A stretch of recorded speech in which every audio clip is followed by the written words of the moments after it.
Gente, boa tarde. Eu sou Dulcineia Ribeiro, Dulce Ribeiro, já batizada aqui por quem me conhece. Eu sou diretora da Escola Francisco Álvares, sou também professora da Escola Ângela Kurizákia do município. E eu queria exatamente isso, contar um pouquinho de como acontece esse projeto, como aconteceu e como ainda está acontecendo a implantação desse projeto na escola. Por que usar todos esses verbos? Porque é um eterno recomeço. Procurarei ser rápida, porque assim, eu estou competindo com os lanches que estão lá fora, né? Então, assim, já começo derrotada. Né? Porque até eu já estou querendo sair para comer um lanchinho. Então, eu vou ver. E para não perder ponto, muito obrigada, boa tarde, termino por aqui. Não, né? Tem que falar um pouquinho. Então, tá bom. A gente começa a explanação por um ciclo, né? Por um círculo. Por quê? Porque o processo é cíclico. Então, a gente coleta material, discute, implementação, acompanha, avalia e volta a coletar novamente os dados. Usa os dados de um ano para comparar com o outro. E veja que legal, eu comparo o que com o que é a minha escola com ela mesma. Então, a gente já começa a inverter o processo de avaliação. Eu não tenho um ranking, não tenho um score. É o que os processos de lá com ela mesma. Tá? Então, isso nos dá propriedade para falar o que de fato, né, qual é o impacto que de fato esse projeto tem. Então, a gente começa com o primeiro tema, que é a coleta de dados. Parece simples, né? Mas veja, a gente começou com um processo que era impresso. Aí a gente mandava os meninos todos preencherem o questionário, os professores todos, até aí tudo bem. Eu tenho aluno todo dia na escola, os meus professores aparecem todo dia, toda semana na escola, e a gente consegue fazer isso fácil. Qual que era o grande desafio? Os pais. Como levar esse questionário até a casa e, melhor do que isso, como esse questionário retornar. Quem é do Estado tem, assim, né, um conhecimento maravilhoso que eram os questionários do Saresp, né? A gente mandava o questionário do Saresp para casa, 200, voltava 1. E aí a gente ficava naquela buta, devolve. Então, assim, nada novo, né? A escola continua sendo a mesma. E aí, o que a gente teve de retorno no primeiro momento? 50 pais devolveram. Isso porque a gente ameaçou, não posso falar essa palavra aqui, né? Não, mas porque a gente pediu e ficava exaustivamente cobrando essa devolutiva. 50 pais devolveram. Bom, para o universo do Francisco Álvares, que a gente tem 250 pais, está legal, mas ainda não era o que a gente queria. E depois tinha aquela questão assim, né? O impresso. E quando esse pessoal foi embora da escola? Porque de uma a universidade vai, a pesquisa acaba o seu financiamento. E como que a gente vai? A gente sabe que a gente tem problema com impressora, com toner. Falando alguma coisa recente aí pra gente? Não. Então ia ser uma dificuldade, inclusive, para isso. Bom, a gente avançou. E agora o nosso questionário é online. Olha que lindo, né? Quase. O nosso laboratório de informática tem 6 computadores quando está legal, funcionando. Ok? Os pais em casa não vão abrir o questionário, nem usar o seu precioso tempo no WhatsApp, Facebook, para parar para responder o nosso questionário. Então, era uma conquista, né, fazer isso. Então, a gente buscou um lugar legal, né, ecologicamente viável, né? Então, fico feliz como professor de biologia dizer assim, não gasto mais papel para fazer o questionário. Né? E aí a gente tem a dificuldade. Bom, o que a gente fez? A gente tinha que alcançar o pai. Então, eu mandei bilhete para casa, eu esperei ele na reunião de pais, botei 2 menininhas com tablets emprestados do NIED ali na frente e falei, olha, todo pai que passar, você laça e pega o e-mail dele. Todo pai que passar, você para e pega o e-mail dele. E aí, o que a gente percebeu? Mandei bilhetinho para casa pedindo também o e-mail desses pais. Na hora de fazer a matrícula também pedi. E aí a gente teve, no ano seguinte, a possibilidade de enviar um e-mail. E foi muito legal, porque tinha 36 respostas de pai. A gente tinha começado. Mandei um e-mail, a gente foi para 150. Eu falei, puxa, parece que resolveu. Né? Ou pelo menos a gente aumentou em 3 vezes a coleta do ano anterior. E a gente achou mais um canal de comunicação entre essa comunidade e a escola. Bom, né? E aí Bom, a lista de e-mail funciona, a reunião de pais está ali, os bilhetes funcionam, mas tem que ser tudo isso ao mesmo tempo. A gente achou que um meio de comunicação substituiria o outro. Mentira. Tá? Todos eles precisam acontecer ao mesmo tempo.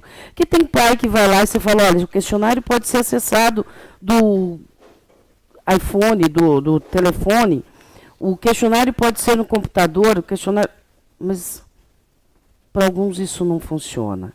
Aí o pai vai lá para a reunião de pais, você tem que fazer ele sentar e falar, vai lá agora na salinha de informática, porque tem uma coisa legal para o senhor fazer lá, o questionário da escola de avaliação.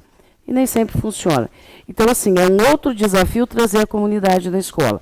E aí, o que a gente, a partir desses desafios de coleta, a gente precisou? A gente tem que ter mais canal de informação que chegue até a comunidade. E aí a gente chegou no Jornal da Escola. Mas não é tão simples assim, e a gente constrói ele daqui a pouco, que eu falo mais do jornal à medida que a gente vai passando. Bom, coletei os dados com toda essa dificuldade. Qual que é o próximo passo? A gente tem que discutir esses dados. Será que de fato o que está falando ali é o que eu vejo? E outra, como é difícil para um diretor, quando escuta uma coisa que não cai bem no ouvido, dizer assim, puxa, esses meninos responderam de qualquer jeito, é a primeira coisa que a gente fala. Ah, eles não prestaram atenção, não entenderam essa pergunta. E a gente fala, não, para, senta. Se tenho 300 meninos dizendo a mesma coisa, eu tenho que parar e pensar. Eu preciso mudar a minha ótica. Não era assim. Eu entendi que era assim, mas eles estão me dizendo que não é. E este, para mim, foi uma dificuldade. Sabe? Valorizar essa resposta que eu recebia e começar a trabalhar com ela. E aí, onde eu fui amparada para isso? Quando a gente chegava no nosso grupo de discussão. Então, a gente fez um grupo de discussão no trabalho e a gente dava essa devolutiva. Então, a gente sentou com os meninos, eu tenho pais ali, e fui conversar. Espera lá, o que vocês estão dizendo é de fato, e vamos entender isso, vamos entender essa escola, vamos entender essa dimensão que para mim estava pequena, ou que estava só pela minha ótica. Vamos abrir isso. E vamos pensar, para além de só discutir, porque a escola é discussão. Eu estou chegando na minha aposentadoria, não dá, a gente tem que ter ação, né? Tem coisas que eu já falo assim, ó, não dá. A gente já sabe o diagnóstico, a gente já, vou fazer outro questionário para saber o quê? Para precisar o quê? Tudo bem, então, para isso, então, que a gente engendre ação logo depois disso. E a gente avalia essa ação. E a gente se mova um pouco mais, se corresponsabilize para que isso aconteça, certo? E a dificuldade, então, onde colocar esse grupo?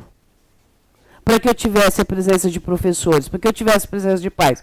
Não teve jeito, a gente teve que usar um horário já institucionalizado. Então, uma vez por mês no ATPC, eu tenho lá esse grupo para a gente sentar e conversar. Acontece sempre? Não. A gente conseguiu fazer um encontro desse nesse semestre. 2, um meio precário. Tá? Por quê? Porque não é cultural a gente sentar, não é uma rotina. A escola muda, eu tive 60% dos meus professores mudados nesse ano, enfim. Cada ano parece que a gente está recomeçando. E tem que ganhar esses espaços de novo. Porque eu recebi uma coordenadora nova e ela tinha que achar que era necessário, era ceder esse horário do ATPC dela, para a gente discutir. E se ela não achasse que era necessário, aquele espaço era dela. É um horário que ela organiza a partir da sua rotina. Eu teria que achar outro lugar. Ok? E a gente pensou em encontros aos sábados, encontros à noite, e aí a gente caiu numa coisa que, pelo menos na minha escola, é usual. Quem na nossa escola, aqui, Francisco Álvares, não tem acúmulo de cargo? São pouquíssimos. Então, acabou. Não tem sábado, não tem noite. A gente também tem vida, né? A gente tem vida para além da escola. Então, para com tudo isso e pensa no outro. E aí você volta, né? Na estaca zero. E, meu Deus, e agora? Então, o certo é agora sentar com a coordenação. E vamos lá, pelo amor de Deus, uma vez só por mês. E aí a gente vai fazendo os nossos acordos. Certo? E a segunda entrave, como registrar tudo isso? Parece simples, é que a Miriam falou. Sempre em 2. Um fala, o outro registra. Por incrível que pareça, professores que somos, o registro ainda é um calo. É uma pedra no nosso sapato. Então, o que, que a gente fez? Bom, aproveitando a mordomia do projeto e tendo dinheiro, como o Té falou, né? A gente conseguiu um programador. E o que, que ele fez? Um software, olha que bonito, falei até sem claudicar, que diz o quê? Ele registra a memória da escola. Então, todo documento que a gente projeta está lá. E a gente começou com um movimento lá atrás, que a gente não registrava mais, a gente falava. Como os caras perceberam que era difícil a gente estar com papel registrando, eles levavam o gravador, depois transcrevia tudo que a gente falava. Aí a gente pegou e falou assim, não, para, né? Vamos parar com esse serviço lazarento do coitado que tem que transcrever tudo isso. Senta a bunda alguém, varia, escreve cada dia um e vamos registrar. E aí a gente vai melhorando os processos. Isso para dizer que, né, bem gostaria que tudo fosse flores, mas não são. Então agora a gente tem essa memória. Então os combinados discutidos estão dentro desse site, assim, modo bom, está dentro desse site. O planejamento dos professores logo chegarão, né? E né? As discussões estão lá, o que a gente registrou, as nossas fotos estão lá. Então, quando eu quiser falar sobre o projeto tal, está lá, o registro está lá. Então, a gente também conseguiu com isso uma memória. Então, cada professor novo que vem, eu digo, está lá. Quais são os combinados da escola? Está lá. Ou então, eu velha que sou, pego em cima da minha mesa um impressozinho e falo, Sandra, está aqui, hein? Tudo isso a gente combinou em fevereiro. Você chegou em abril, perdeu, mas está aqui. Ok? E quando eu ficar mais jovem, eu também vou lá. Está lá no site do CEAP. Vai lá. Né? E aí vem aqui o outro pé, a execução e acompanhamento. Por quê? Porque a gente tem uma gestão hierárquica. E vou dizer para vocês, felicidade minha, porque quando a coisa dá muito no saco, eu falei assim. Também não era para falar isso, né? Não, sou democrática. Mas não é. A gente pensa que o diretor tem que acompanhar, que tem que dar conta disso, tem que avaliar, a gente sempre espera muito do outro. A gente não tem essa questão, né, da divisão. A gestão democrática, ponto. E o restante todo mundo já sabe a definição. Então, assim, como corresponsabilizar? Eu lembro, e agora eu vou ser indiscreta, porque vocês sabem que eu sou, eu lembro que uma vez a gente tem um grupo de professores e eles permitiram que eu participasse. Acho que se arrependeram depois. Mas ficou chato mandar eu sair, eu continuo lá. Aí eu lembro que eu coloquei, né? Porque assim, né? Fizeram eu aceitei depois, mas enfim. Aí eu botei no grupo assim, professora tal, quando que a gente vai fazer isso? Um outro professor falou assim, ué, agora é a professora que manda na escola e não o diretor? Aí eu voltei e falei assim, não, meu bem, é que se você pegar o seu projeto, eu vou perguntar para você qual que é o melhor dia, o melhor horário. Por quê? Porque eles ainda esperam que eu feche o dia, que eu feche o horário e que eu convoque todo mundo. Né? Então, assim, só para dizer das práticas e da cultura que a gente tem, de esperar sempre no outro, e principalmente se o outro, teoricamente, não só teoricamente, está um pouquinho hierarquicamente acima da gente. Então, é fato, vivido, vivenciado e sentido na pele na minha escola. Bom, seguindo aqui, porque, né, estou derrotada com os lanchinhos lá esperando. Então, assim, e é um constante adaptar de posições, então, tentar essa coisa, né, mais liberal, mais tratativa, mais distributiva e sofrer com isso, né? Porque algumas vezes isso me coloca também numa posição extremamente desconfortável, mas que eu tenho que aprender a lidar. E outras coisas que acabam afetando, né, essa limitação que a gente tem no dia a dia e que faz com que a gente aprenda, né, a balançar os pratos e ir se acomodando. Então, assim, não é fácil levar projeto quando eu tenho 7 salas e tenho 3 professores. Quando eu já tinha dito anterior e volto aqui, o professor tem acúmulo de cargo e não é porque ele é mauzinho, ele não tem tempo mais para vir para a escola. É aquilo, ponto. E diferente da prefeitura, eu não consigo pagar 1 horinha a mais para esse professor. É aquilo, se ele vier, é porque ele é parceiro da escola. E, por favor, parceiro eu sou quando eu estou lá na frente, né? Apesar dos pesares, sendo simpática. Então, não dá. Temos que achar outras coisas. E eu tive ainda que brigar de 2016 para 2017, que eu acordei em janeiro sem vice-diretora. Porque houve uma resolução que mudou todas as regras do jogo no meio do processo. Algumas escolas acordaram sem coordenação.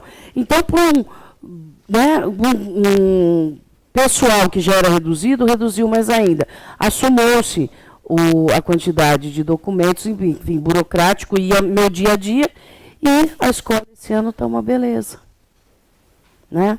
Porque eu não tenho tempo. Não é à toa que a gente teve poucas reuniões, porque também eu não tenho braço para isso. Então, eu também estou me acostumando a uma outra rotina e aprendendo a trabalhar sem mais um.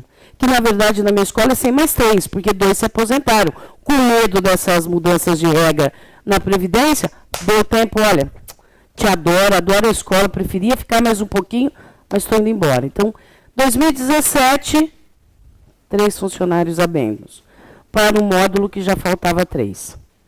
E a gente vai levando. Aqui eu vou pular bem rápido, porque eu já falei mesmo da corresponsabilidade, de alguém pegar, e assim, o que a gente não vê na escola, começo, meio e fim. Então, eu começo um processo, eu gesto esse processo e eu avalio. E depois eu retomo. Né? Então, esses passos são muito difíceis na escola. Até porque a gente não tem o costume de avaliar. Eu começo o processo e ele acontece. Como se, né, espontaneamente ele fosse dar conta de si. Não é. Tá? Então, isso é uma outra cultura que a gente tem que desenvolver. A mediação, né, não sei por que ficou medicação, mas acho que está tudo ali. Certo? E a execução e acompanhamento disso. Não adianta, né? Você tem que dar responsabilidade para alguém e cobrar esse alguém, né? Então, assim, olha, você ficou responsável por trazer o café. Se eu não mandar às 8 horas da manhã um WhatsApp para você, ou aí o café está aqui, você já esqueceu. Isso porque a gente combinou 2 semanas atrás. E eu não sei, acho que isso é só da minha escola, mas eu começo a pensar que talvez seja cultural, né? As pessoas só dão quando a gente cobre, e a gente tem que cobrar bastante. Então, assim, o que a gente precisa? De alguém que coloque o bloco na rua, literalmente. Então, a gente tem que ensaiar, a gente tem que afinar, mas alguém tem que estar lá para estar pondo. E a gente precisa que outras pessoas, para além do diretor, assumam isso, né? Porque senão o processo fica muito centralizado. Né? E aí a gente perde no início já o que a gente fez. Bom, nada disso é fácil. Acontece, está acontecendo lá na minha escola. É da forma que eu quero? Não, porque senão seria muito centralizador. Mas é da forma que eu acho que assim, a gente põe para acontecer, senta com as pessoas e vai melhorando. Porque a escola tem que se apropriar disso e achar que é necessário, porque isso não tem razão de ser. Né? E por fim, então eu vou dar alguns exemplos do que aconteceu lá e que foi legal e que eu espero que seja perene. Essa é a única coisa que eu espero. Que a escola se aproprie disso para além, né, do projeto, para além dos meninos que dão esse suporte maravilhoso e que a gente consiga fazer isso. Então, tem algumas experiências que são legais, que dá para a gente dividir aqui. Eu sou um pouco romântica, meus professores vão, né, eu vou dizer um pouco melhor do que acontece, mas o protocolo do encontro pede. Mentira. Então, assim, a gente tinha um problema com a fila da merenda. Então, eu vou começar com ela, por quê? Porque tem um começo, um meio e um fim, ok? Então, os meninos furavam, atrapalhava a saída e entrada de professor, um moleque comia 5 vezes, o outro nenhum. A gente sentou e falou, bom, o que a gente vai fazer isso? Aí veio o pessoal, os meninos, o pessoal do Grêmio, e falou assim, olha, a gente conversa com quem estiver lá. A gente põe os cartazes, mas nada de não fure a fila. Pessoal, lembre-se que além de você tem outros para comer. Lembre-se que a comida é feita para dar para todo mundo. Então, aguarde seu lugar na fila. E foi assim, propositivos, né, e comportamentais. Ficou muito legal. No início. A gente tem furador de fila, antes a gente tinha 50, agora tem 2, 3. O dia que eu fico lá com o braço cruzado, não se fura a fila. Não sei por quê. Resolve, né? E o Fábio aqui, meu professor, disse que também o dia que o meu carro está no estacionamento ajuda bastante. A gente já combinou, ele vai passar lá em casa às 6h30, pegar o meu carro e ir com ele. Então, assim, a gente está procurando, você vê que a gente está sempre procurando soluções, né, para o dia a dia. E aí a gente organizou minimamente o espaço físico, botou os cartazes, conscientizou, ninguém mais fica sem comer, a fila organizou de jeito nenhum, porque a gente não tem espaço físico, dá para sentar e conversar de novo, não tem mais o que fazer, falta agora que o governo me dê espaço para eu aumentar o meu refeitório. Vai acontecer isso? Não. Por que eu estou dizendo isso, dizendo que a gente resolveu isso? Porque, assim, trabalhar com o clima escolar é trabalhar com o que é possível mudar naquele contexto. E com você. Para além disso, a gente faz o quê? Manda ofício. E explica para o menino que a gente tem uma autonomia regrada, né? Porque pudesse eu metia o martelo ali e resolvia do jeito que eu quero. Não, não é assim. E isso também vai fazendo com que eles comecem a conviver e entender a nossa prática. Bom, e a outra experiência, que aí eu termino por aqui, que me enche de orgulho, é o Chicão Notícia. Ok? O famoso Chicão Notícias. Então, o que aconteceu? A gente chegou, a gente viu que precisava também de uma comunicação que chegasse para o pai e que não fosse só, responde isso, assina aquele bilhete, dá autorização para aquilo. Não, para a gente dizer um pouquinho do que acontece na escola. Então, aqui a gente pôs o projeto CEAP, que está aqui dando esses frutos. A gente contou para o pai que houve a eleição de um Grêmio lá na escola. A gente botou aqui para ele quem são os representantes de sala. A gente pôs que a gente foi lá ver a exposição do Sebastião Salgado. A gente botou aqui as palavras de uma professora que começou provocando, mas afinal para que serve a escola, né? E era uma provocação aí para nós, para os pais. A gente colocou aqui o nosso calendário do que aconteceria. A gente botou um cursinho de animação 3D que aconteceu. A gente botou aqui atrás um pouquinho do projeto do ACD, que eu não sei se vocês sabem o que é, mas não vou falar agora, tá? E a gente botou uma dica de cinema. E a gente falou, poxa, mas será que esses pais leem? Sei lá, sobra tanto Chicão Notícia aqui, tô achando que esses cabras não estão lendo, não. Né? O moleque pegou aqui, já jogou lá no chão. Aí a gente botou aqui mais Não, mas vamos, né? A gente se propôs, vai. Então saiu fevereiro, saiu março, aí a gente fez tudo de novo, né? Inclusive eu peguei o mesmo jornal, vai fazer tudo de novo mesmo. Mas aqui a gente pôs uma outra do Grêmio ser ou não ser, então problematizando um pouquinho mais. A gente botou vários textos aqui, né? A gente botou aqui um texto falando sobre a nossa greve, o que nos incomodava. Enfim, para que as nossas angústias fossem para além do Chicão. Ok? FAPESP? Agora depois eu abro para a pergunta. E o que vai acontecer quando a FAPESP pegar o seu banquinho e for embora? A gente chega lá, eu estou pronta para responder. Estou pronta para responder tudo isso. Deixei aqui, as 3 edições estão aqui, em branco e preto, óbvio, eu trouxe o coloridinho só para fazer inveja. Por quê? Porque o dinheiro não dá para fazer tudo colorido. Mas tem aqui, fevereiro, março e junho. Aí vocês vão me perguntar, mas por que não teve abril e maio? Escola pública, né? A gente chega lá. Os alunos recebem o jornal ou ele fica no... Todos recebem, sem exceção. Eu tiro 400 exemplares. Eu tenho 317 alunos. Entrego na mão de cada um, eles levam para casa. E aí, eu falei, bom, esses moleques não se interessam. O que a gente vai fazer? Bom, meus senhores, a gente riu de novo de brinco a brinco. Cadê o do mascote, Théo? Me ajuda aqui que eu estou emocionada, não acho. Eu deixei aqui um exemplar. O que a gente fez? A gente engendrou o último. A gente engendrou uma eleição do mascote da escola. Está aqui, esse daqui ganhou. Olha que lindo. A gente estampou, agradeceu quem participou do projeto e tal. E junto com a eleição do mascote feita pela comunidade escolar, a gente botou lá uma perguntinha. Você lê o jornal da escola? Você lembra alguma notícia de outras edições? Aí, a gente recebeu 65% que sim.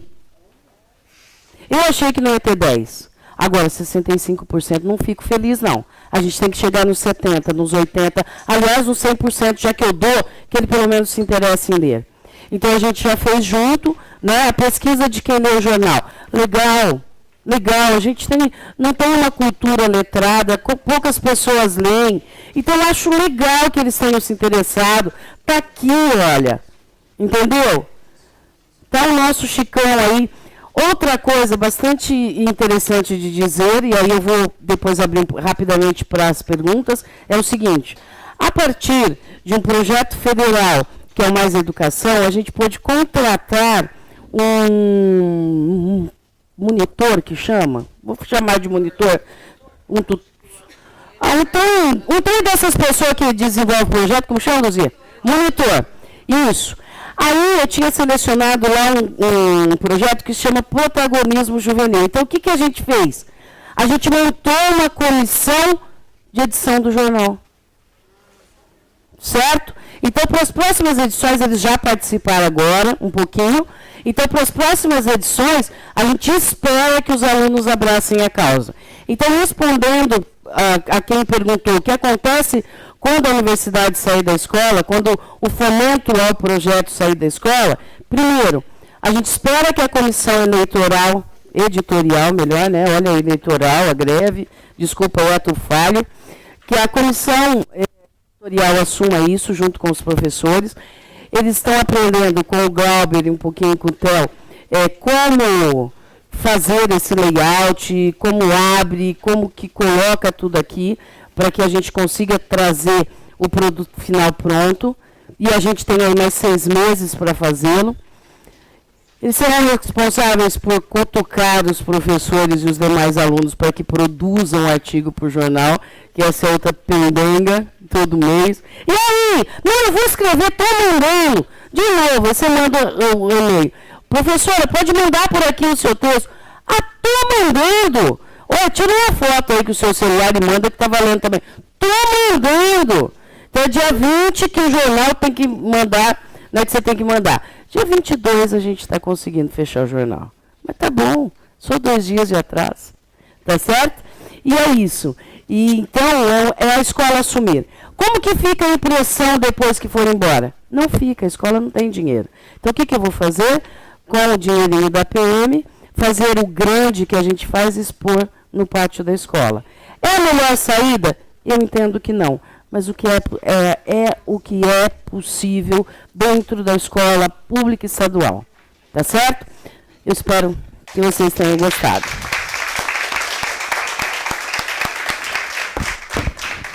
Muito obrigada.